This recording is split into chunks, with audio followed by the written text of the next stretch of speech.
आपण पाहतोय सतीश भोसेला प्रयागराज मध्ये बेड्या ठोकण्यात आल्या होत्या। सतीश भोसेला घेऊन आता बीड पोलीस छत्रपती संभाजीनगर मध्ये दाखल झालेले आहे।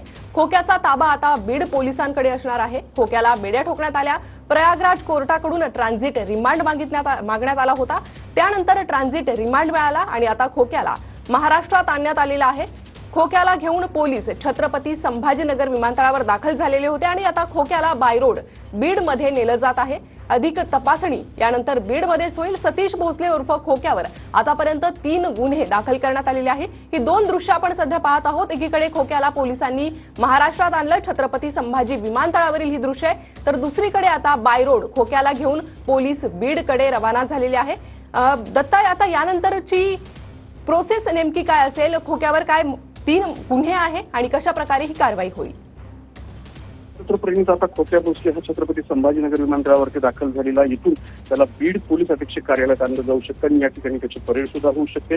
त्यानंतर बीडच्या जिल्हा रुग्णालयातच कदाचित खोक्या भोसलेची आरोग्य तपासणी जी आहे ती केली जाऊ शकते, त्याचं मेडिकल होऊ शकतं किंवा शिरूरच्या सिव्हिल हॉस्पिटलमध्ये त्याचं आरोग्य तपासणी केली जाऊ शकते आणि त्यानंतर त्याला न्यायालयामध्ये हजर केलं जाऊ शकतं। मात्र यातली सर्वात महत्त्वाची बाब म्हणजे खोक्या भोसलेवरती आतापर्यंत वेगवेगळे अशा स्वरूपाचे तब्बल 5 गुन्हे दाखल झालेले आहेत, ज्यातले 3 गुन्हे हे पोलिसांनी दाखल केलेले आहेत, तर 2 गुन्हे हे वन विभागाच्या वतीने दाखल झालेले आहेत। आणि आपण कालच बघितलं की खोक्या भोसलेचं वन विभागाच्या जमिनीवरती असलेलं अतिक्रमित घर जे आहे ते सुद्धा पाडून टाकण्यात आलं होतं आणि आज खोक्या भोसलेला न्यायालयासमोर हजर केलं जाणार आहे।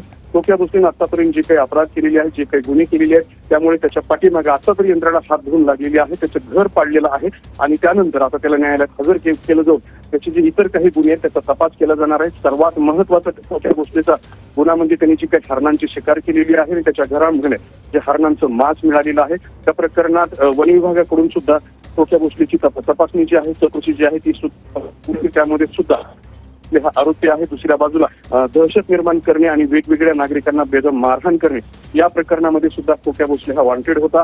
त्या संदर्भात सुद्धा पोलिसांकडून त्याची कोठडीची मागणी केली जाऊ शकते। त्यामुळे खोक्या भोसलेला कोठडी मिळाल्यानंतर सगळा तपास जो आहे तो पुढे येऊ शकतो आणि त्यानंतर या संपूर्ण प्रकरणाचं चार्जशीट दाखल झाल्यानंतर खोक्या भोसलेचे काळे कारनामे सुद्धा चार्जशीटच्या माध्यमातून उघड होऊ शकतात। मात्र वॉन्टेड असलेला खोक्या भोसले हा आरोपी सध्या बीड पोलिसांच्या ताब्यात आहे आणि छत्रपती संभाजीनगर विमानतळावरून खोक्या भोसलेला बीड इथं आणलं जाऊ शकतं। बीडमध्ये पोलीस अधीक्षक कार्यालयामध्ये परेड झाल्यानंतर त्याचं मेडिकल करून त्याला न्यायालयासमोर उपस्थित केलं जाणार आहे। न्यायालय त्यांना किती दिवसाची पोलीस कोठडी देतं हे पाहणं महत्त्वाचं ठरणार आहे। मात्र खोक्या भोसलेने केलेल्या काळ्या कारनाम्यामुळे संपूर्ण महाराष्ट्रामध्ये त्याची चर्चा होती। ज्या खोक्या भोसलेला नुसत्या पोलिसांनी आवडलेले आहेत आणि त्याला न्यायालयात हजर केलं जाणार आहे।